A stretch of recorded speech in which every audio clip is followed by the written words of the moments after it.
Hey, Daniel here, Cross Country Mortgage. Happy Tuesday. I want to take some time today to talk about know your budget. You know, it's starting to get exciting. We're starting to get more phone calls and more people are coming out to try to purchase a home during the spring. But what we're finding is that a lot of people are going out and driving by properties, open houses, and they find a home they really love.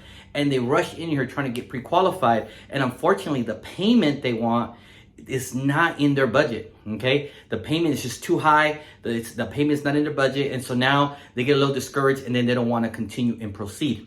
Now, unfortunately, it's one of the worst strategies to do when you're trying to buy a house. You should come in and see someone like me right away. Let us help you bring all numbers into sharp focus. Let us tell you what the rate, what the payment, what programs you have available before you go out to look for a home.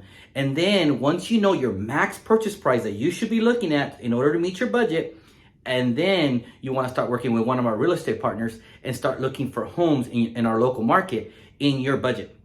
I hope this makes sense. I would love to sit down with you, run those numbers for you. Please reach out to us. I would love to help. Thanks for watching. Talk to you soon.